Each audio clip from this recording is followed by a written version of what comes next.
नमस्कार, NDTV network पर आपका स्वागत है। आप देख रहे हैं बैटल ग्राउंड एट एनडीटीवी। आज मेरा इंट्रोडक्शन थोड़ा सा लंबा होगा क्योंकि मैं एक ऐसे शहर में हूं जहां मेरा बचपन गुजरा है और वो है कोलकाता। बैटल ग्राउंड में जिन स्टेट्स पर, क्योंकि ये चुनाव वैसे तो बोरिंग है क्योंकि आउटकम सबको पता है, बावजूद उसके जिन स्टेट्स पर सबसे ज्यादा नजर है वो है वेस्ट बंगाल, महाराष्ट्र, कर्नाटक, कह सकते हैं उड़ीसा और बिहार। कोलकाता डिफाइन करेगा इस चुनाव में कि किसके नंबर के क्लेम जो है, प्रेडिक्शन है, हम कहां पहुंचते हैं। हम सिर्फ 97 इयर्स ओल्ड कॉफ़ी शॉप में है, फ्लोरीज में, कोलकाता के पार्क स्ट्रीट में। ये एक हिस्टोरिक जगह है। कोलकाता के लोगों के बारे में या बंगाल के लोगों के बारे में आपको पता है कि वो कितना डिबेट करते हैं, कितने इंटेलेक्चुअल आर्ग्यूमेंट करते हैं। और हमारे पास एक शानदार ग्रुप बैठा हुआ है इस वक्त ब्रेकफास्ट पे साथ में। परिचय की ज़रूरत ही नहीं है। स्वपन दास गुप्ता हमारे सीनियर दोस्त, सीनियर कॉलीग और वेटरन जर्नलिस्ट, एमपी रहे हैं और बहुत ज़्यादा पब्लिक लाइफ में इनकी राय रहती है हर बात पे, वो आज हम सुनेंगे। मुदर पाथेरिया सोशल एक्टिविस्ट हैं, स्टॉक मार्केट वॉचर हैं, क्रिकेट पर लिखते हैं और कोलकाता के सिटीजन के रूप में काफ़ी काम करते हैं यहाँ पर। अमिताभ तिवारी हमारे डेटा साइंटिस्ट, पॉलिटिकल एनालिस्ट हमारे साथ में हैं। चर्चा शुरू करते हैं। स्वपन दा, सबसे पहला सवाल आपसे। जैसा मैंने कहा कि ये चुनाव तो बड़ा बोरिंग है, बंगाल उसको इंटरेस्टिंग एक्चुअली बना रहा है क्या? पिछले बार भी आप देखेंगे तो 300 पार BJP, if they succeeded in crossing 300, it was because of 18 seats from Bengal. और कोई एक्सपेक्ट नहीं कर रहे थे कि 18 सीट बंगाल से आने वाला है, बंगाल का बीजेपी भी नहीं। तो इस बार जो चैलेंज है कि आप 25 क्रॉस करेंगे कि नहीं। अगर आप 25 क्रॉस करके 30 में पहुंच जाएंगे तो आपको 400 पार का आसपास आप आ सकते हैं। तो that is why I feel Bengal is very challenging. और एक चीज है कि आप 1971 के बाद there has been no national party which has got the majority of seats in Bengal in the Lok Sabha 71 के बाद। तो अगर BJP if it gets over 21 तो they will break that return of national party, return of national party to the centre state. तो इसीलिए interesting है। Amitabh, let's give some wider perspective in terms of numbers. West Bengal को किन किन factor के लिए सब लोग वॉच कर रहे हैं?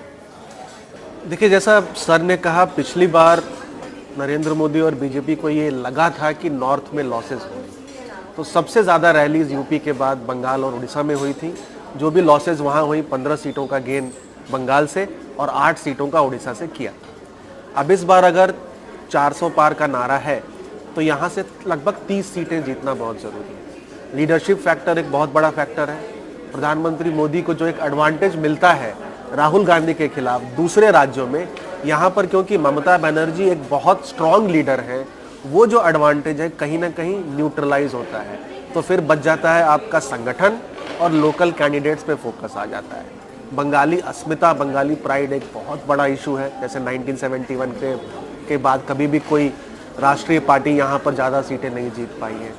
और एक भीतरी वर्सेस बाहरी, ये एक जो नारा है ममता बनर्जी का, वो भी कहीं ना कहीं चलता है, आज भी चलता है वो। अब देखना पड़ेगा कि पिछली बार काफ़ी सारे क्लोज कॉन्टेस्ट थे। लगभग 22 सीटें हैं जहाँ पर 10% से कम मार्जिन था, विच मीन्स लगभग 1 लाख से कम मार्जिन था।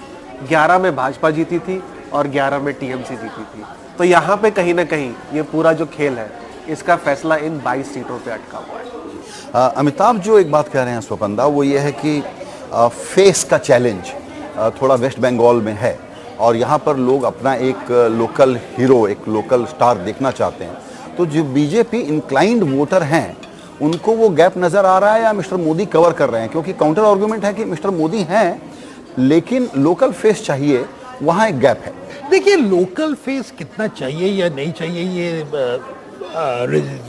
रिजल्ट्स ही बतलाएंगे। लेकिन what is very clear is that this is a national election. अगर ममता बनर्जी का कोशिश है कि she wants to make it जितना लोकल एज पॉसिबल, उनका यही स्ट्रेटजी है। अगर लोकलाइज्ड हो जाए तो उनका ही फायदा होगा। because she has the organization on the ground, she has the councillors, she has the panchayats, she all that. और बीजेपी का चाहिए कि एकदम ऊपर ऊपर राष्ट्रीय इंटरनेशनल ये वो स्ट्रॉन्ग लीडरशिप इकोनॉमी ये सब दिखे.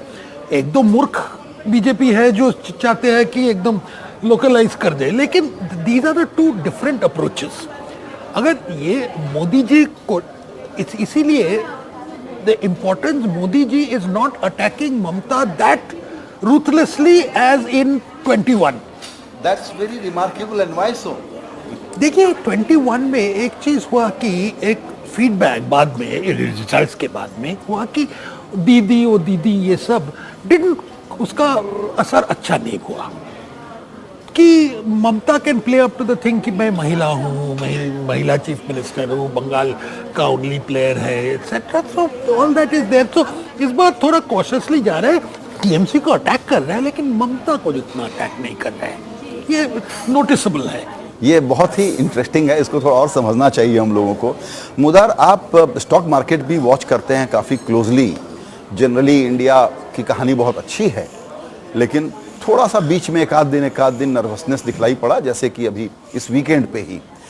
स्टॉक मार्केट क्या रीड कर रहा है? स्टॉक मार्केट ने फैक्टर ऑलरेडी कर लिया है कि Narendra Modi is coming back for his next term.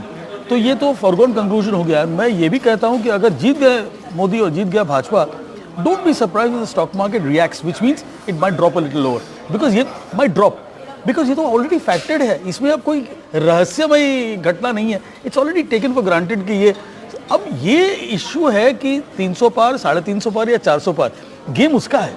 बहुत बढ़िया बता रहे हैं आप. आपका कहना है कि एक हैंडसम विक्ट्री चूंकि फैक्टर्ड इन है, तो हो सकता है 4 जून के बाद एक बार बाजार गिर भी जाए, बट दैट डजंट मैटर. तो ये कई बार हुआ है. But to take the market forward and upward, what number will actually give a देखिए वो 350 वाली Bhajpa will have a certain body language, 350 वाली Bhajpa will have a certain body language, और 400 वाली Bhajpa will have a completely different body language. हम लोग आज directional call नहीं दे रहे मार्केट में, हम लोग एक्सीलरेशन में देख रहे हैं. अब कितना यहाँ से मोटी पावर मिलेगा. अमिताभ, मुदार एक नंबर दे रहे हैं सिर्फ भाजपा के लिए 350. मतलब बिल्कुल ऑडेशियस प्रेडिक्शन है. ये एक ऑडेशियस प्रेडिक्शन ही मानेंगे या इसमें कुछ can some facts back this claim और द प्रेडिक्शन? नहीं, एक्चुअली अगर देखेंगे तो 303 सीटों पर भाजपा पिछली बार जीती थी. उसमें से 224 सीटों पर 50% से ऊपर वोट शेयर था बीजेपी का. मतलब वहाँ वो स्ट्रांग फोर्ट आप उसको मान सकते हैं. 4 राज्यों में 100% सीट्स बीजेपी 50% से ऊपर वोट शेयर से जीती. और लगभग 72 सीटों पे भाजपा सेकंड थी. वहाँ पे 5% का swing can result in 39 seats for the BJP. So it automatically means 303 plus 39. If BJP is able to maintain its 303, सबसे important वो है जो राम स्ट्रैटेजी में मेंटेन. तो अगर वो मेंटेन कर लेती है तो ये 39 सीट्स अगर उसको एक पॉजिटिव सेंटिमेंट में आ जाता है, और उसमें से 12 सीटें बंगाल में, 18 से 30 हो जाती है उस वक्त, तो 342. तो 350 I would not say it's not is impossible. Impossible is possible in politics, we have seen. So let's see how it pans out. इस वक्त यहाँ पर कन्वर्सेशंस में लोगों में स्वपनदा बातचीत क्या हो रही है? जब वो इशू डिस्कस करते हैं तो हर रीजन का अपना अपना फ्लेवर होता है. बंगाल के एवरेज आपके सारे दोस्त लोग ही क्या बात कर रहे हैं? भाई ज्यादा तो गर्मी की बात कर रहे हैं. Basic point is it is unusually hot and it's very. Second जो बात ये है कि अभी भी बंगाल में जो कॉन्वर्सेशंस चल रहा है, ये बहुत दिन से एक ही कॉन्वर्सेशन चल रहा है कि बंगाल का डिक्लाइन है. इसका how much more is Bengal going to decline? कोई बोलता है कि भाई एकदम it's fallen off the map, और अभी भी तृणमूल का लोग कहते हैं नहीं बंगाल एकदम नंबर 1 है, उनका इमेजिनेशन में नंबर 1 है. लेकिन जो राजनीति चलता है, it all hovers around this entire question of the future of Bengal, even national politics. तो to that extent, कोई बोलता है नेशनल पॉलिटिक्स में अगर if Yogi can bring UP कहाँ से कहाँ उठा दिया, तो बंगाल भी अभी भी फ्यूचर है, अगर डबल इंजन बोलो जो भी हो. और कोई कोई बोल रहा है नहीं, बंगाल का अलग अस्मिता है, हम लोग जीडीपी से नहीं चलते हैं। किससे चलते हैं ये अभी इज नॉट वेरी क्लियर अभी तक, लेकिन तो ये थोड़ा सा इसमें डायकोटोमी है।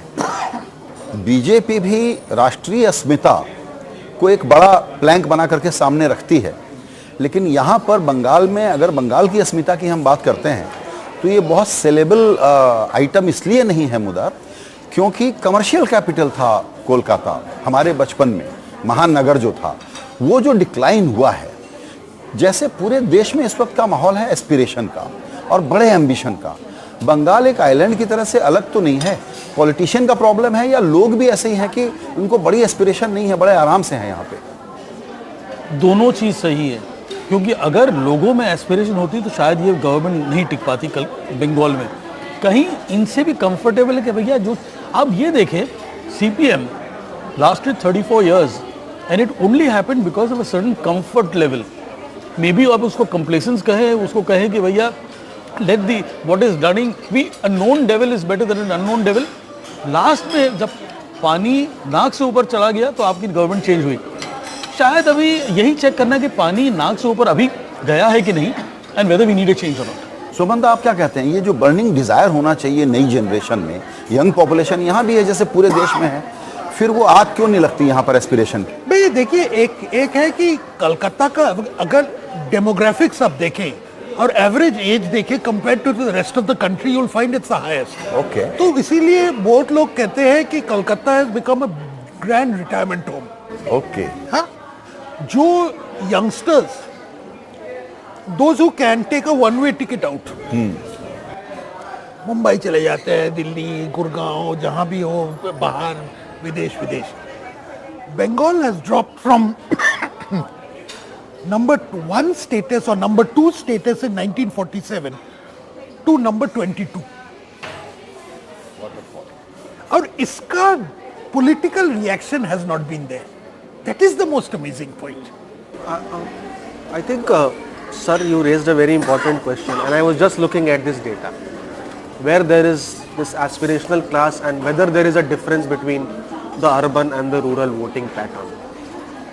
अर्बन बंगाल में 2019 में बीजेपी को लीड थी सिग्निफिकेंट 7-8 परसेंटेज पॉइंट्स, जबकि रूरल बंगाल में टीएमसी को lead. Even if you see age wise voting कि भाई बीजेपी अगर यहाँ पे पैठ बना पा रही है तो क्यों बना पा रही है, अगर हम 18 से 35 उम्र के लोगों में वोटिंग पैटर्न देखते हैं तो BJP had a lead versus TMC in this age group, minor lead 1-2 percentage points only, but it had a lead. So आप जैसा कह रहे थे, या दैट एक्सप्लेन्स। अमिताभ, एक बात और बताइए, इंडिया अलायंस बना, ममता बनर्जी के बारे में माना गया कि वो उसमें रहेंगी, लेकिन उन्होंने छोड़ दिया। इसकी वजह क्या हो सकती है? क्योंकि अगर आप बिल्कुल इसको बाइपोलर बना देंगे तो थ्योरी है कि फायदा होगा। तीसरे बार की इनकम्बेंसी के कारण कहीं ममता बनर्जी को ये तो नहीं लग रहा कि मेरे खिलाफ वाले वोट को बंटवाने में मैं कामयाब हो जाऊंगी अगर मैं इंडिया अलायंस में नहीं हूं तो?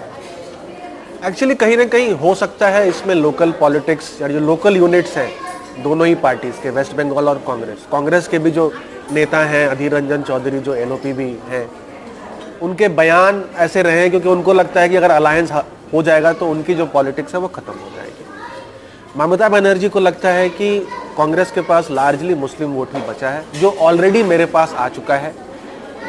तो अगर हम 2019 के ही रिजल्ट्स को देखें तो 6 सीटों में कांग्रेस पार्टी ने टीएमसी का गेम बिगाड़ा था। 6 सीटों में they secured more votes than margin of victory. लेकिन कांग्रेस का ये कहना था कि ऐसा तो नहीं हो सकता कि किसी रिलेशनशिप में विन विन सिर्फ आप रखो।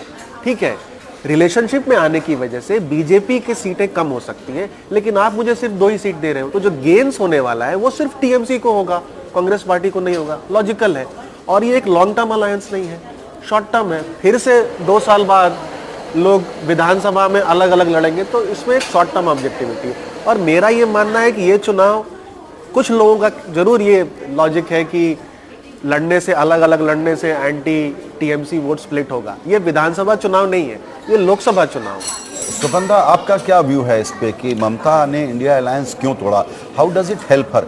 क्या है कि 10-12 सीट देनी पड़ती, ऐसी सीट कम हो जाती? इस बार it's not helping her, I personally feel it is not helping her. It would have helped her अगर there had been an alliance of some form. अब 3 सीट दे या 4 सीट दे या 5 सीट दे, जो भी हो, क्योंकि थोड़ा बहुत 3%, 2% जो मुस्लिम वोट कांग्रेस का जहाँ स्ट्रेंथ है, मालदा में, मुर्शिदाबाद डिस्ट्रिक्ट में, even in कलकत्ता में, that would have definitely gone to Mamta. वो वोट ट्रांसफर होते थे, there's guaranteed transfer. Now she probably feels कि 21 का असेंबली में 92% of the Muslim vote came to her. So she feels भाई ये तो आएगा ही, सिक्योर्ड है. अरे इस बार तो मेन एडवर्सरी बीजेपी, जब बीजेपी को सामने रखेंगे, Muslims will all come and vote for Mamta. So this is basically the calculation in her mind. Whether it works or not, हमको पता नहीं अभी, लेकिन ये कैलकुलेशन उनका था. एब्सोल्युटली. अच्छा, आपने एक दूसरी इंटरेस्टिंग बात अभी कही, जो कि पिछली बार की तरह से मोदी जी भी यहाँ जो बात कर रहे हैं, जो कन्वर्सेशन है वो बड़ा अलग है, और अब कॉन्स्पिरेसी थ्योरी एक लेजिटिमेट प्रोफेशन हो गया है. हाँ. तो कॉन्स्पिरेसी थ्योरी ये भी है कि एक्चुअली बीजेपी टीएमसी में एक तरह की अंडरस्टैंडिंग है. भाई ये तो सेटिंग, ये जो बंगाल में जो कहते हैं सेटिंग, तो ये तो चलता है बहुत दिन से. लोग कहते हैं बीजे मूल, तृणमूल. तो अगर आप ये कंस्पिरेसी थियोरी में विश्वास करते हैं, तब तो डायमंड हार्बर में तो लास्ट मिनट तक बीजेपी कैंडिडेट नहीं दिया, उसके लिए बोले वॉक ओवर. आप कमजोर कैंडिडेट दिया है तो तमलुक में, तो शुभेंदु को, तो दिलीप दा को भी अगेंस्ट में. Kirti Azad might be a good cricketer, but I don't think he has a standing in that state. तो ये सब तो आप बहुत सब कर सकते हैं, लेकिन ऑन द ग्राउंड आप ये बोल सकते हैं. ऑन द ग्राउंड भाई आप जब जाएंगे, तब देखेंगे the viciousness of politics manifest itself on the ground. And the blood letting in Bengal 21 के इलेक्शन के बाद जो जैसा हुआ, तो अभी तक तो कोई actual setting, no leader will be able to establish that setting on the ground. Right.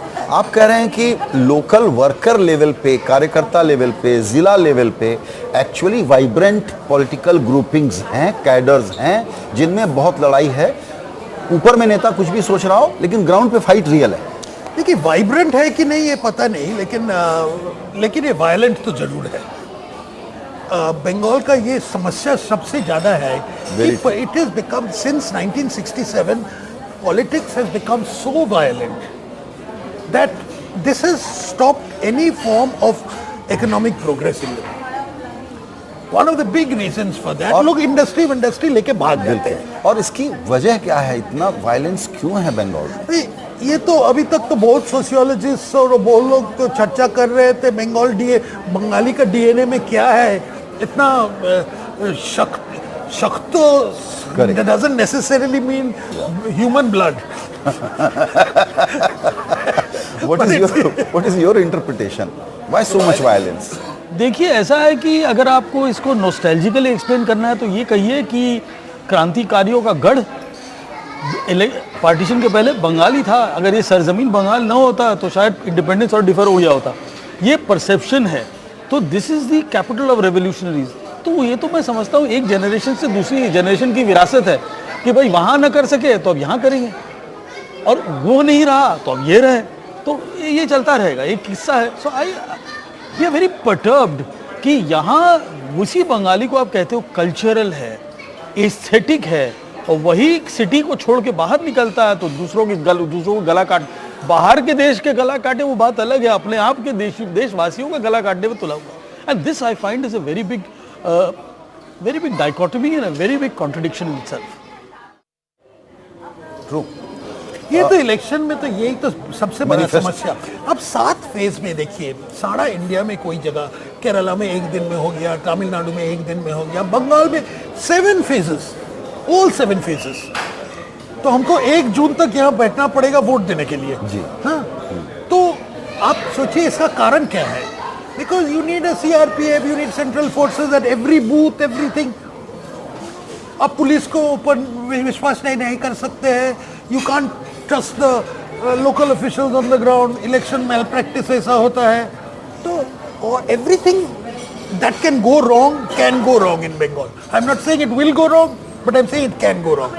और इसीलिए 7 फेज़ का पोल अमिताभ, और 7 फेज़ के पोल की जब बात करते हैं और जिस तरीके से इलाके बांटे गए हैं, तो ये भी चर्चा होती है कि किसको हेल्प करेगा इस प्रकार का फेज़ करना, इतने फेजेस करना, अलग अलग इलाकों को किसी रीज़न से चुनना कि पहले फेज़ में ये होगा, दूसरे फेज़ में ये होगा।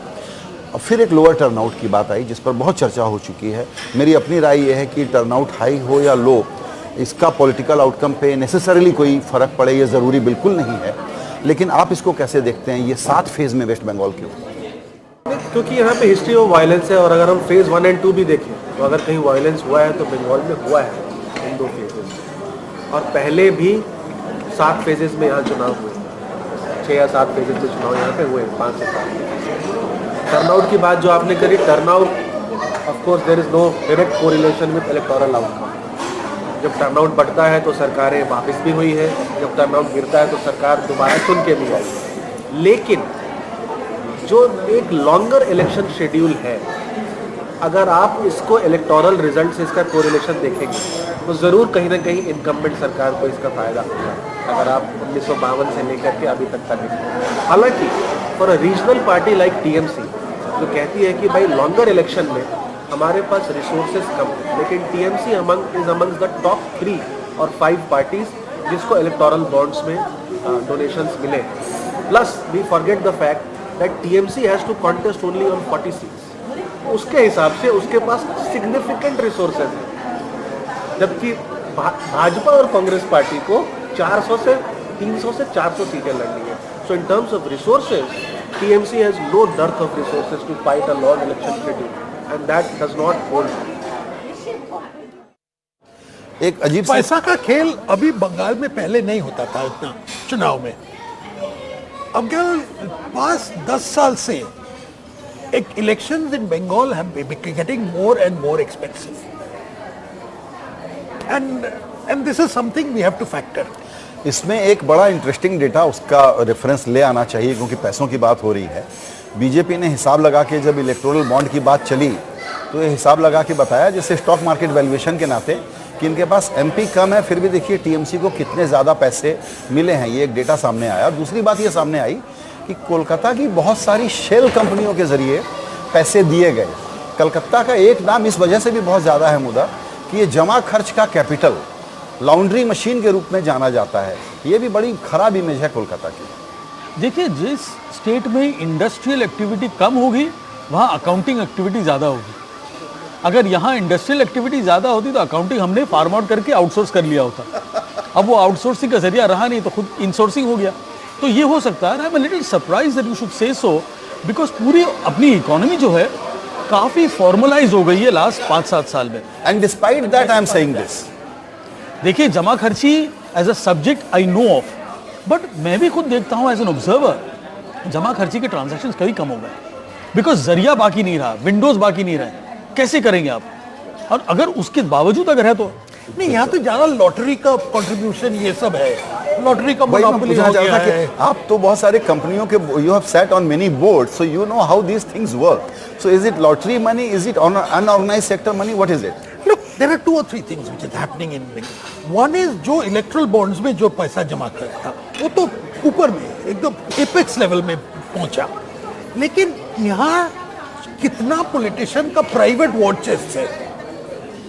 ये जो हमने इतना यहाँ स्कैंडल्स हो रहे हैं कि रिक्रूटमेंट स्कैंडल, इस स्कैंडल, उस स्कैंडल, उसका सब में जो पैटर्न जो हो रहा है कि द मनी इज डिसेंट्रलाइज्ड।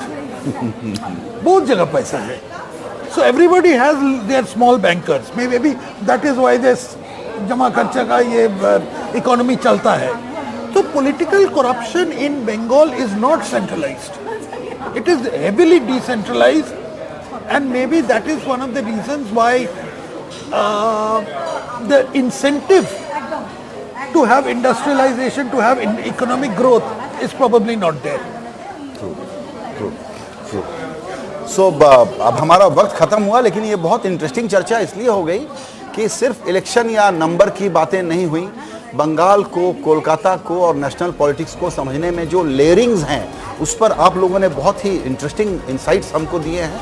और इस चर्चा के बाद हम आपसे यही कहना चाहते हैं कि बंगाल की खास बात एक ये भी है कि ये वो स्टेट है जहां इस नेशनल इलेक्शन में जहां मोदी कन्वर्सेशन ही बिल्कुल डोमिनेट कर रहा है, वहां एक पर्सनैलिटी है ममता बनर्जी, और ये हमको मानना पड़ेगा कि वो एक डोमिनेंट पर्सनैलिटी है। वो मोदी ही की तरह से एक एग्रेसिव नेता हैं, उनकी एक पॉपुलैरिटी है। और ऐसे में यहाँ का जो चुनाव है उसमें जहाँ आउटकम को बिल्कुल प्रेडिक्टेबल मान लिया गया है, वहाँ सिर्फ वॉच ये करना है कि बीजेपी की सीटें जितनी हैं उतनी रहेंगी या बढ़ेंगी, और बीजेपी का नेशनल रिकॉर्ड अगर टूटना है उसमें बंगाल का क्या रोल होगा। अभी के लिए इतना ही, बहुत धन्यवाद।